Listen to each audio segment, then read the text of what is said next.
All right, welcome to the Explainer. Today we're diving into something really cool, a quest to flip over 100 objects in a Puerto Rican rainforest, just to see what's hiding underneath. The idea itself is super simple, right? But the promise? Well, the promise is huge. It's all about revealing this hidden world that's literally right there, just waiting for someone to look. And that's the magic number, 100. Think about that. That's 100 chances for discovery, 100 tiny potential homes for all kinds of creatures, from the weird to the wonderful. So the mission kicks off near the city, but there's this really cool promise hanging in the air. The deeper they venture into the wild, the more amazing the animals are going to get.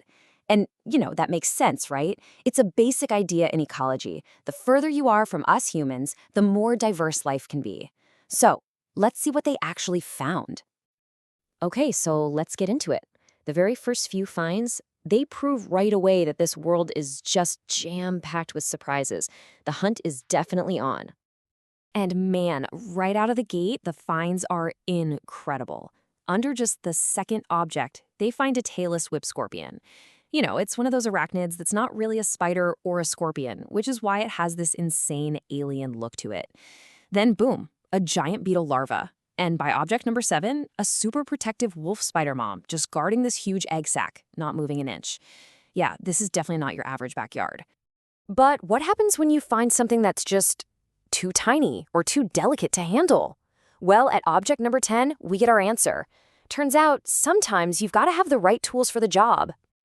So, under this piece of bark, he spots something intriguing. Just this tiny little flicker of movement, something you could easily miss if you weren't paying close attention. It's way too small to be a regular snake, but you can see scales, so it's definitely not a worm. And this is a really critical moment, right? How do you figure out what this is without hurting it? You need some specialized gear. And this is where the backpack kind of becomes a hero of the story. It's got the perfect tool for the job. It's time for a really careful, really delicate operation, gently peeling back the bark to see what's really in there.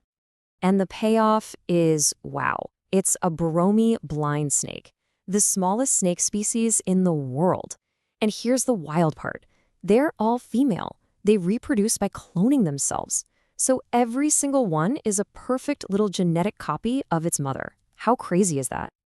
So as our explorer pushes deeper into the wild, away from the city, you can feel the whole environment start to change. The streams are clearer, the sounds of the forest are different, and yeah, the discoveries start to change too. Down by the river, things get even more dramatic. They find these fish called mountain mullets, and get this, they made this incredible journey, born in the ocean and then swimming all the way upstream, against the current, just to live in these remote streams. And right nearby, you get a glimpse of nature's brutal side. A lizard literally eating another lizard. We're talking a whole new level of wild out here. And then, a huge find. Hiding in plain sight, a Puerto Rican tarantula. Its body is so perfectly textured and colored, it just blends right into the rock it's on. And finding one just out in the open like this during the day, that is super, super rare. But you know how it goes. After that huge high point, things just stop. Rock after rock, object after object, nothing. The momentum just completely fizzles out. And the pressure starts to build, right? The count is getting up there into the 90s, and with every single empty rock you flip, you start to wonder, okay, has the rainforest run out of secrets? It really starts to feel like maybe the best discoveries are already behind them. And then, just when you think it's all over, bam! Under a log at number 96, another tarantula. This one's a Puerto Rican pink toe, and it's even bigger than the first one. Just like that, the quest is back on. Okay, this is it. After 99 logs, rocks, pieces of bark, the entire quest comes down to one final flip. What could possibly be hiding under the very last object? And well, the final object? It isn't a rock. It's not a log. It's a piece of metal trash just sitting there in the middle of a clearing. Definitely not what you'd expect for a grand finale. And at first glance, it looks totally empty. You can't help but think, really? Is this it? Such a disappointing, anticlimactic end to this amazing adventure? But hold on. A second look, this time with a flashlight, reveals not one, but 2 Puerto Rican bark scorpions just hiding there in the shadows. What an absolutely stunning last-second discovery. And this is where it gets really cool. Out comes the final tool from the backpack, a UV light, and it just completely transforms the scene. See, the light reveals the scorpion's hidden bioluminescence. There are these special proteins in their exoskeleton that soak up the UV light and then shoot it back out as this eerie, brilliant blue glow. It makes them totally impossible to miss. And the explorer points out this incredible coincidence.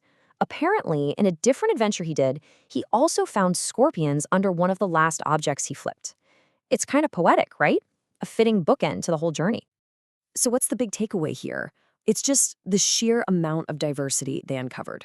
I mean, a simple mission to flip 100 things revealed this entire hidden world. We're talking cloning snakes, cannibal lizards, and glowing scorpions. It's just incredible. This whole journey really proves that with just a little bit of curiosity, there are entire ecosystems waiting to be found, sometimes just by turning over a single stone.